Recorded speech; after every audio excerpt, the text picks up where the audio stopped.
Dieu n'accomplit pas les vœux des méchants. Dieu n'instruit pas le méchant. Dieu n'aime pas le méchant. Je ne sais pas pourquoi je vous parle des méchants, mais je pense que dans les cieux il y a une grande colère contre les méchants, car ils sont nombreux. Ce sont ceux qui font les choses par motif d'intérêt,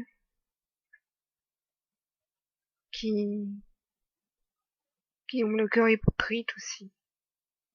Ceux qui disent aux autres ne faites pas, alors que eux ils font. Ceux qui regardent à Dieu uniquement quand ils ont besoin de quelque chose, uniquement pour obtenir, alors que Dieu a dit, vous demandez et vous n'obtenez pas, parce que vous êtes méchants. Vous suppliez, et je ne vous réponds pas parce que vous êtes méchants. Éternel Adonai, Elohim Adonai, brise les méchants, et il les foulera au jour de sa colère. Nombreux ont été méchants avec moi dans ma vie, jusqu'à mes propres parents. Ma mère, mon père, m'ont tous deux calomnié. Mais aujourd'hui, je sais qui est ma véritable famille, qui est mon véritable père. Et je sais aussi que mon véritable père n'aime pas les méchants, n'aime pas ceux qui calomnient, n'aime pas ceux qui pratiquent le mensonge, n'aime pas ceux qui ont le cœur orgueilleux, ceux qui ont une double mesure, un double effort, vous savez, en fonction de ce qui les arrange. Ceux qui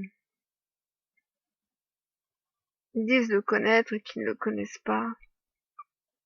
Ceux qui parlent en son nom alors qu'il ne les a pas envoyés.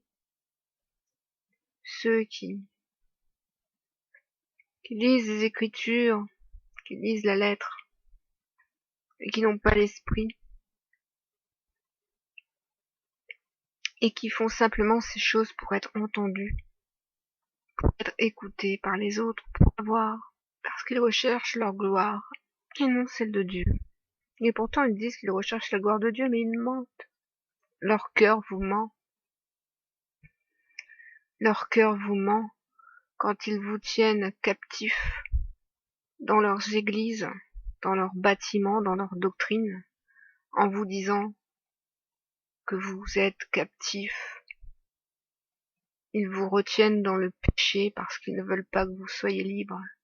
Ils ne veulent pas que vous puissiez croire au sang de Yeshua qui sauve et qui nous rend libres. Ils vous ont emprisonné dans le mensonge.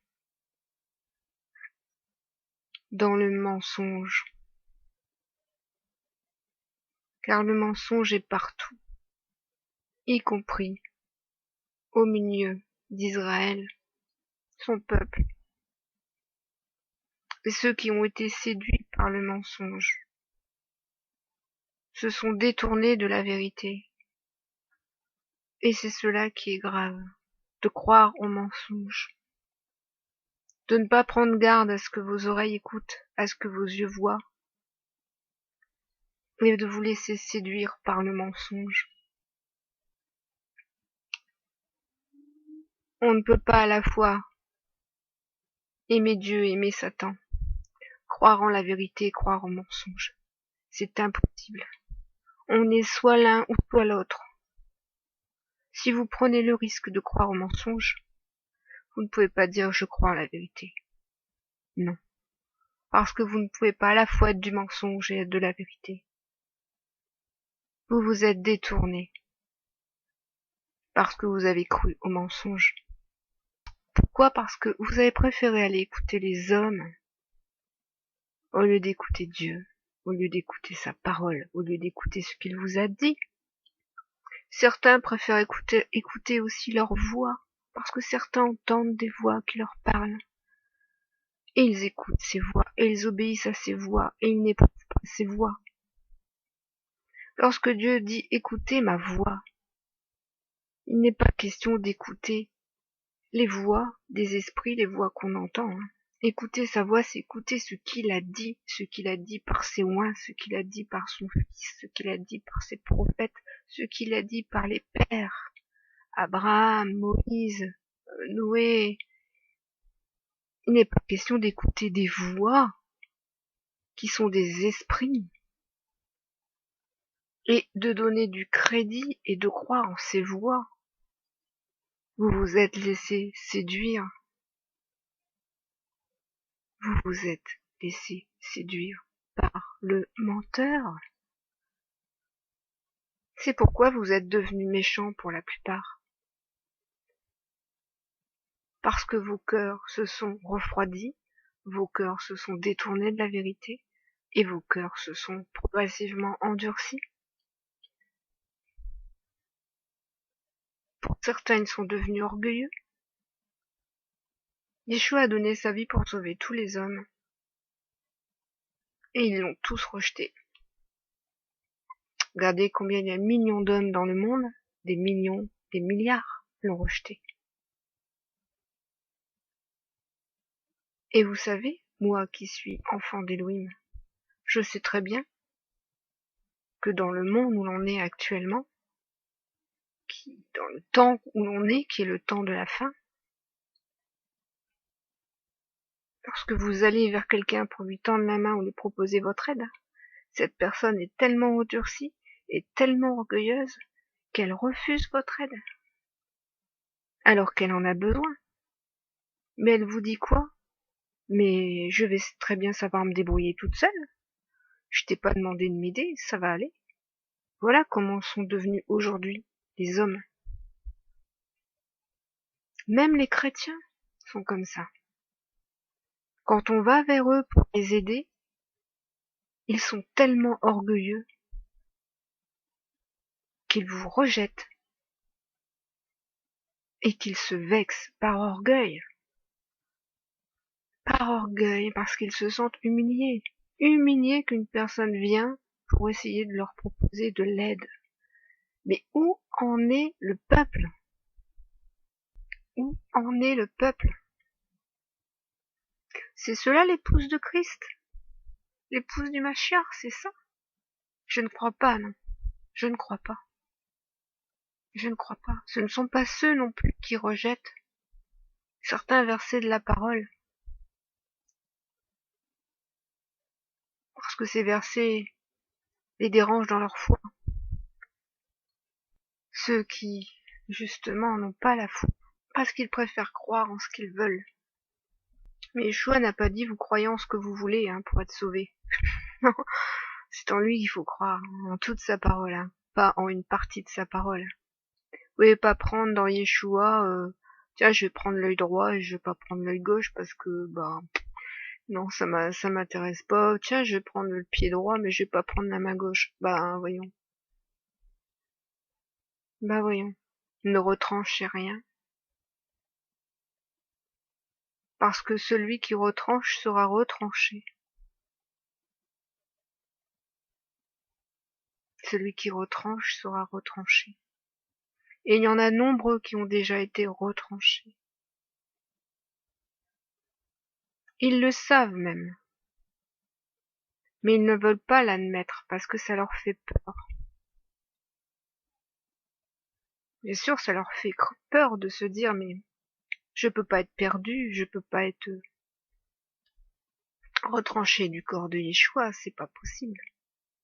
Yeshua est amour, Yeshua ne ferait pas ça. Et pourtant il a dit tout sarment desséché sera coupé, jeté au feu. Le feu de la colère de Dieu monte. Il monte envers les méchants. Et pas seulement les méchants qui sont les impies, aussi contre les méchants qui se disent enfants de Dieu et qui sont méchants dans leur cœur. Ce sont ceux qui, par exemple, accusent les autres de ne pas savoir pardonner, alors qu'eux-mêmes, au fond de leur cœur, ils ne recherchent pas la paix. Alors qu'en vérité, dans leur cœur, ils ne recherchent pas le pardon et la réconciliation. Ce sont des menteurs, et pour le Père, ce sont des méchants, parce qu'ils pratiquent l'injustice. Et il n'y a que les méchants qui pratiquent l'injustice. Et si le cœur est mauvais, les actes sont mauvais. Et si le cœur est mauvais, les paroles sont mauvaises. Dieu attend de nous que nous ayons un cœur sans faille. Pas seulement vis-à-vis de lui, aussi vis-à-vis des autres. Un cœur sans faille. Ferme. Rigoureux. Et celui qui est rigoureux dans sa foi est dur. Et il s'impose cette fermeté, il l'impose pas seulement aux autres. Mais la rigueur est un fondement de la foi. La fermeté est un fondement de l'édifice de la foi. On n'est pas édifié sur des colonnes fragiles. On n'est pas édifié sur du sable. Alors moi je sais que la vengeance de Dieu va paraître. Et je sais que je vais encore me prendre des pouces en bas parce que les chrétiens n'ont pas envie d'entendre que Dieu est un Dieu vengeur, que Dieu est un Dieu de justice. Et pourtant il l'est. Comme je l'ai dit dans mon autre audio, il ne peut y avoir de miséricorde sans justice. Je ne savais pas que je devrais vous parler aujourd'hui.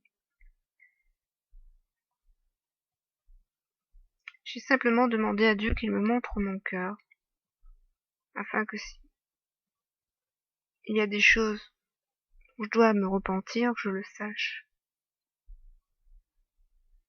Et ce n'est pas mon cœur que Dieu m'a montré. C'est le cœur des méchants. Et de ceux qui se disent être son épouse et ses enfants. Et le Père n'est pas un Dieu pleurnichard. Ça aussi. Dieu n'est pas un Dieu pleurnichard. Il est un Dieu de colère. Et sa colère monte. Parce que ils ont endurci leurs oreilles pour ne pas entendre. Et leur cœur pour ne point se repentir. Alors Dieu aussi s'endurcira vis-à-vis des méchants. Et il n'aura aucune pitié pour eux. Parce que eux, ils n'ont eu aucune pitié. Pas de cœur contrit, mais des cœurs durs, des cœurs têtus. Et Dieu déteste ça. Humiliez-vous devant votre Dieu. Humiliez-vous et repentez-vous. Il reste très peu de temps. C'est vrai. Ceux qui sont vraiment en intimité avec Yeshua le savent, que Yeshua les appelle, les presse, à venir se réfugier sous son manteau, dans sa présence, et à rester ferme et à veiller et à prier parce qu'il vient. Et que ce temps, on y est, quoi. Et ceux qui se seront perdus dans les chemins, comment dire, les illusions de leur cœur, les illusions de leur cœur. Il sera trop tard parce que oui, il y en a qui séduisent les autres, mais ceux-là, ils se séduisent aussi eux-mêmes. Une chose que Dieu m'a montrée, c'est que les hommes se méfient des autres. Ils se disent parce que je peux être séduit par l'autre. Mais ils se méfient pas d'eux-mêmes parce qu'ils arrivent à se séduire eux-mêmes. Et ils accusent les autres alors qu'ils se condamnent eux-mêmes. Parce qu'en vérité, ils ne veulent pas croire à la vérité. Ils veulent croire à une autre vérité. Et ils se croient sauvés. Ils attendent même l'enlèvement. Et pourtant, ils sont pas sauvés. Et si tu leur dis, pour les sauver de leur illusion, ils te disent que c'est toi qui es méchant, que c'est toi qui as des paroles dures. Tu vas même être accusé de briser leur foi. Oui, j'ai vécu cela. Et Dieu m'en est témoin. Si seulement ils avaient eu l'amour de la vérité. Si seulement ils avaient eu l'amour de la justice. Ils auraient aimé le juste, ils auraient écouté le juste. Mais ils rejettent les justes. Et ils suivent les menteurs. Parce qu'ils sont méchants. Et Dieu n'aura pas pitié des méchants. Non, il fera justice aux justes. Il l'a dit, et c'est la vérité. Alors repentez-vous, vous qui vous croyez en règle vis-à-vis de Dieu, mais qui s'êtes éloignés, qui vous êtes éloignés de lui. Demandez qu'il vous sonde votre cœur et qu'il vous montre votre état. Et il le fera. Il le fera. Avant qu'il ne soit trop tard. Soyez bénis.